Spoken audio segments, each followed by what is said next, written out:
This might be a part two, or I might take down part one, depending on if I just repeat myself. I could be more efficient than I was in part one. Hello, my name's Host Eric, and I'm from Talking with Famous People. I'm here today to discuss two specific Myers-Briggs personality types, namely the ENTP and ENFJ personality types, and specifically the relationship between those two types, how those relationships play out, and why they're beneficial to each type, why it's a good relationship for both types to cultivate. Also, how it can easily enough end in disaster if the both parties don't do their respective parts. So we begin by talking, as I did in the last video, about the primary motivations of each, which is for the ENTP, he wants to play all the time, or she. For the ENFJ, she wants to manifest the script that she has established in her head as how things ought to be. And that script is subject to minor changes, but the core of it needs to stay the same. And you need to play, if you are a person in the ENFJ's life, you need to play the role that the ENFJ has positioned you as. Now, if you don't play that role, then she'll reposition you into a different place in her life, in her script. And that's okay. But if you have a role that's defined by a title like husband or boyfriend or best friend, I would guess, or child or mother or whatever, then that's where their conflict starts to come into play with people who are more intimate with an ENFJ. Those people are going to bear a burden of expectations from the ENFJ. And those expectations are going to be specific to behaviors that are important to the ENFJ in their script. Now, as a male who was married to a female ENFJ, she was particularly interested in things like birthdays and anniversaries, holidays, family gatherings. She wanted to be the organizer, and they're totally the organizer type, like the Girl Scout leader, the den mother, the handle, the handle on the mushy stuff. Put the handle on the mushy stuff. They want to make sure that everyone's happy and that things are done right, you know? But normal stuff done right. Ironically, both ENFJ and ENTP have the same sort of fixation on accuracy. That's the introverted thinking function. And they're in different locations in the order, I think. I don't remember actually. But the point being that we have accuracy in entirely different areas, and it can be very frustrating because they are contradictory areas. The ENFJ does not feel that any particular need for accuracy in terms of their abstractions. They don't have to have their abstractions be consistent with one another. They don't see abstract justification as particularly relevant to why one ought to do something. And on the other hand, they're very particular about where things ought to go. They're very spatial by nature. They're space people. J's I consider space people, and P's I consider time people, because that's how we function, more or less. Even when a J is entirely operating in the abstract world, they have a space person's orientation towards that, which is much more static, right? Because space is inherently static. Spatial objects in space are static. Object in time objects, are things like this video. And a time object can be determined because it requires energy in order to sustain its existence. These are terms I came up with, but believe me, it's right. Okay, so just don't even fuck around with the whole like, this is just some guy making shit up. It's right. Time objects are basically rendered chunks of human experience. and they could also be considered to be a an algorithm of agency, an agency loop algorithm. So, for example, if I were to explain all this to each person who I might possibly be interested in hearing about it, it would take a great chunk of my life to do so, because if we were just adjudicating the population of people to whom I will speak these words on the criterion of possibly interested in the subject, we're talking about a lot of people, right? Now, we won't know until they actually hear my words whether they think that they are interesting, or whether they think it was a waste of their time, or whether they want to punch me in the face, or whatever. But if we're adjudicating on that criterion, we got shitloads of people. And I can't possibly say these words to all those people without making that my life's work. The time object is the thing that allows us to run an agency loop, which is to say, to chunk off a little piece of yourself, have it say these words one time, put it into a time object, sustain that time object with application of an energy of some sort, or by imprinting it upon a space object, as with a book. And then letting that agency loop just to do the explaining for me while I go do other things. I can make endless amounts of agency loops just like this one. This is why I tell everybody and stress all the time that it's very important that we add to the discourse. It doesn't really matter what we add. People are like, well, but it's not good enough to put out there yet, or blah, blah, blah, or shit like that. Or like, you're being too exhibitionist, blah, blah, blah. Fuck that. What I'm doing is creating worth, value. When you make agency loops of yourself, you put something out there that is potentially of some value to someone for some reason. You don't know what words you say might have an associative power within that individual that has a meaningful impact on some significant moment in their life when they draw from that experiential pool of data to give them guidance regarding a new set of circumstances and successfully navigate that set of circumstances, perhaps because of some piece of word that I said in some video. I have no idea that ever happened. That person probably has no idea the association ever happened. This happens, I believe, constantly. It's happening to me constantly.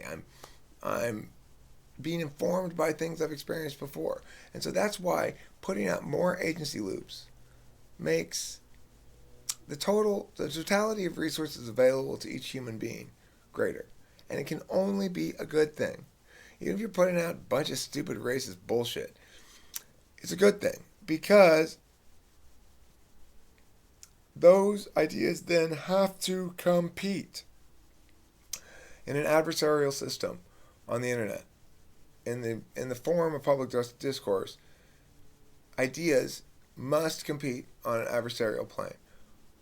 If they're not, it's not really discourse, it's just feely shit. Like, oh my gosh, that's adorable. You guys, that's adorable. Oh my gosh, that's so darling. Like, that shit is not discourse. That's just like, let's play emotion push. I'll push your emotion, and then you push my emotion, and we'll feel good. Anyway, ENFJs are kind of down with that shit, though. So, not kind of. They're super down with it. So, what you want to do is make sure you push those emotional buttons correctly. Make sure you're fulfilling your basic obligations to their script to the extent that you can. Make an effort to go above and beyond, to fulfill more of their script than is absolutely necessary, perhaps, to make sure they feel coddled a bit, catered to. Here's the thing that we ENTPs are going to have problems with in any relationship: is we don't like to coddle, and we don't like to cater to, and we think it's ridiculous that anybody would want that. Well, yeah. I know, dudes. I know. Guys, ENTPs, fellow ENTPs, we gotta be accommodating. Nobody else is like that, okay? It's just us. And the ENTJs, maybe.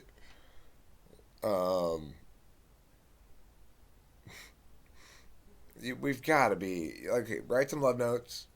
Look, they want something formulaic anyway. The chicks do. I don't know about the dudes. I don't know. If you're an ENTP chick and you're looking for advice on ENFJ guys, I'll try to cover a little bit of that to the extent that I can in a little bit, because I am close with an ENFJ male. But let me just focus on the one that I know a little bit better right now, which is the male dealing with the female, right? Which is probably much more common. Uh, so, look, they don't want you to do anything original and neato and cool and crazy, right? You don't have. This is why it's not interesting, because I mean, my ex-wife was perfectly happy getting these sort of formulaic love letters from me, uh, if I had been willing to provide them more often. What she wasn't happy with was my sort of like trying to make jokes out of it, because it seemed ridiculous to me to be tasked with writing a love letter. But that's how ENFJs work. Well, I need my script fulfilled, and I'm willing to adjust my expectations on the processes. So I'll just tell him if he wants that, and then we'll get my needs met. And I was such a fucking asshole because I was a younger ENTP back then. And I was just like, but that's. I tried sometimes. I mean, I look, you know, we ENTPs are always assholes temporarily. We go angry, we go kind, we go regretful, we go all over the place with our emotions. I do. I think it's probably accurate for most ENTPs, but none of them last very long. And so, you know, and in between, we're functioning more or less on a rational level. So, we need to remember that other people have it the opposite way. That they are swimming in a sea of emotions that are much more clearly defined to them than they are to us. That are much more persistent to them than they are to us, and that are the point, which to us seems insane. But you mean those little things that happen occasionally during the day? That's the point? Are you serious? That's just like, a couple minutes of not being very sane. That's all that is. But other people don't think like that. So you gotta coddle them, and they're fine with being coddled. Don't even go. You'll feel an obligation to explain to them what you're doing. Don't even bother. There's no point. You just fulfill your duty and realize, like, this is how I am showing them love, the way they want to be shown love. I'm going to be a loving person and show them that love that way, and understand that I have this relationship properly compartmentalized. I do not need my mate to be all things to all people. I do not need my mate to provide me sufficient intellectual stimulation on my abstract ideas. And ENFJ is probably not going to do that. All right? So, I mean, they're definitely not going to do that. So don't expect it. And don't be dissatisfied when you don't get it. Get it from other places. You don't need that from your mate. All right? If you give her what she needs, like lots of conversation about people and stuff, which is interesting enough. This is where we can find common ground with the ENFJs in terms of having great, long, wonderful conversations. We talk about people's motivations, what makes them tick, psychology stuff. ENFJs eat that shit up. We love it too. We're equal opportunity abstractors. So it's a great area where we can make common ground with the ENFJ. Eventually, the ENTP will tire of that line of abstraction. You'll exhaust it at a certain point. Like, you'll get to the end of it. There's not much else to analyze about those people, unless you have a whole bunch of new people cycling in through your life. But even then, you can start meting up and talk about interacting with groups in different ways and stuff like that. And as long as it's people focused and it allows the ENFJ an opportunity to experience the conversation on a feeling level, and allows you simultaneously to experience it on a thinking level, then you guys will bond deep. I mean, ENFJs and ENTPs, we share two functions, and that's the extroversion and the intuition. So we're we're both abstractors, really. It's just we are abstractors about entirely different things. So now let's turn it around and go from the ENFJ perspective. How do you manage this nutcase that you've managed to find yourself with? Oh, good Lord. You poor woman. What are you doing? That kind of shit, right? I had this audio tape of me going to the dentist with Candace, I don't know, about 10 years ago. And I had decided to have fun at the dentist's office by bringing a little recording device and making a little audio, you know, shenanigans at the dentist's office while waiting for the dentist. And at the end of my dentist's office tape that I made, I recorded Candace as well, talking on the way home, and she described having to go up to the window to get her pen back from the ladies at the dentist's office. And she says that stuff I said at the beginning, stuff I said a couple seconds ago, a minute ago or whatever. She's like, and I went up and I said, can I have my pen back? I believe my boyfriend left it here. And the lady behind the counter's like, okay, well, who's your boyfriend? And I'm like, Eric. And she looked at me like, oh dear God, you poor woman. And I was embarrassed to say that you were my boyfriend. That's an exact quote. That's exactly what it says. I remember the whole thing word for word, surprisingly. Anyway,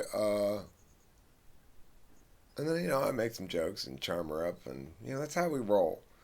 We'll figure it out. We piss somebody off, we'll figure out how to make it up to them. Sing a little song or something, We're loyal, though. I want to stress this, ENFJs. We are deeply loyal. We're deeply loyal people. We flip between ideas, not between people. We flip between projects, not between spaces. And really, a relationship is a space. And a home is a space. And family is a space.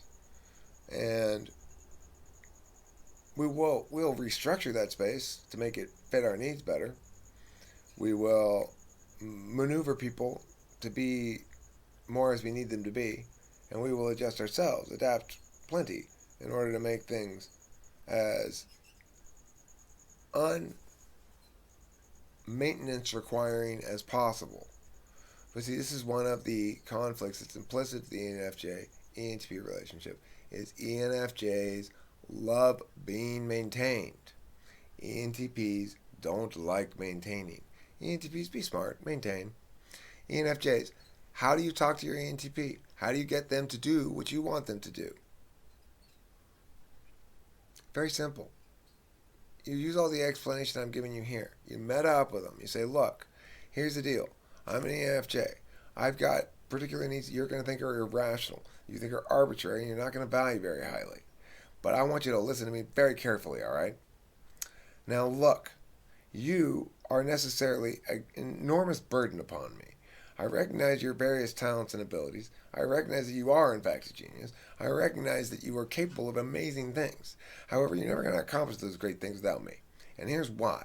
Because you are flighty as fuck, and you have no ability to finish tasks, and you have no ability to complete projects. And it doesn't matter how brilliant your idea is, nobody's going to get on board unless you get some goddamn shit accomplished. So I'm going to tell you I'm going to help you, but you're going to have to give me some authority over this matter. And additionally, I'm going to do my best to respect the fact that you do see things more clearly, you are smarter, that you do project further into the future, and that your projections are spookily accurate sometimes. So I want to harness that outlier ability for my own uses, and I need you to be cooperative. Now, I am not nearly as adaptable as you, so you're going to have to fucking adapt, and you have to be the person I need you to be, all right? If you do, we're golden, because our compatibility and our mutually complementary sets of skills mean that combined we can take over the fucking world. But you need to listen to me because you're like a fucking baby, you stupid ENTP. Now shut up, follow my lead, and of course you can be the boss in the bedroom because I understand you got to be that. Okay. Well, see, that's a good deal. Alright? Because she's going to take good care of you, dude. I tell you, ENFJs, what makes them happy is making you happy. But you've got to keep them happy. Don't be a fucking moron. Anyway, that's my message. Protect your ENFJs. Don't lose them. I lost mine, but it's cool because my child was already raised and whatever. But I got a new male assistant. That makes it a lot easier because I'm not having sex with him. So, you know, I don't have to manage that whole set of um, associated burdens, you know. But regardless, by the time I got divorced to my ENFJ, shit was so damaged, so much water under the bridge, it was unsalvageable. I have no bad feelings about it. I think I have nothing but mad respect for the woman. All praises due, can. You're the bomb. You know, I always will deeply love and respect you in an agape fashion. AGAPE. Agape. I think that's the word, isn't it? It's like Catholic word for um, platonic love or something like that. Anyway, Candace is the best. She raised my kid. She did a great job. Taught my kid manners. My ENTP kid didn't have to figure out social skills in her 20s because my ex-wife put the handle on that shit. Made sure she chewed with her mouth closed. Blah blah blah. You know, my style of parenting is, why are you asking me permission? Do whatever the fuck you want. You know, but but with a ton of love. I mean, I am highly, deeply affectionate and loving with my daughter. I just am utterly committed to the principle of liberty as a human being dealing with another human being. I have always tried to enable Delilah to do whatever the fuck she wanted, not to do what she has to do, not to, put pressure on her, not to, and most of all, not to do this. Don't ever think this will work with an ENTP. If you are parenting an ENTP, if you are married to an ENTP, if you have anything to do with an ENTP, do not ever think that any sort of long-term incentive will work. It will not. Any long-term threat will not work. You say, well, if you get good grades this whole quarter, whole semester, you'll get $500 at the end of the semester. Zero chance of working.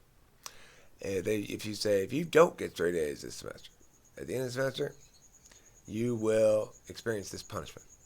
Zero chance of working, except if you say it like 2 weeks before the end of the semester and say, like, you got 2 weeks scrambled to get these things up to an A, or I'm going to punish you. The ENTP will probably do it because it's a small enough time frame and they want to prove something. And then when they do it and get the straight A's, and then they're going to come up to you and they're going to be like, all right, so let's talk about this whole punishment bullshit. And they're going to say, I did this to prove this to you, but I want you to understand something very clearly. Next time you threaten me like that, I'm going to get straight F's. So don't do the long-term incentive. Do not threaten an ENTP. That's a bad way to go. Do not threaten. You run a risk of making an enemy. Now, because I start so much shit and am guilty of so many mistakes all the time, I'm very forgiving of the mistakes of others, and I default back towards, we're cool, whatever, I hold no grudges, very easily. But I never finished this thought in part one. If you have had it made clear to you from an ENTP that he or she is at her limit, that you need to show your throat at this point, or it's going to be a real war, I would very, very strongly advise you, if you were any other personality type but an ENTP, whether that's an ESTP who somehow thinks there's this guy, I like his videos a lot. His name's I forget what his name is, RJ something or DJ something. Anyway, he's got this video Basically, where he's like claiming that ESTPs are the real alphas and ENTPs think they're hot shit, but they're nothing. I mean, Tigger, please. That's my pot of honey. Alright? ESTP. Go sit in a corner, little girl. You're dealing with an ENTP here. Go sit in the fucking corner. Don't fuck with us. That's the point. We are very, very tolerant and forgiving. We will not come down like a house of bricks on you. We might come down harder than we intend, but we might play too hard sometimes. And when we do, we feel really bad. Okay? If we hurt your feelings because we're playing too hard, we feel bad. If you actually start shit with us, and it's an actual war,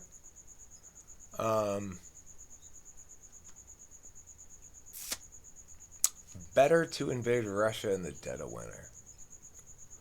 Higher chance of success. Look, making an ENTP enemy is the absolute worst thing in the world you can possibly do. And if you are not an ENTP, one of the smartest things you can do in life is to get one as a close friend who decides you're in his inner circle. If you're in my inner circle, I have your back 100% forever on anything. And that means if you're not an ENTP, you may encounter a fight sometime in your life that you can't win. That's what I'm here for.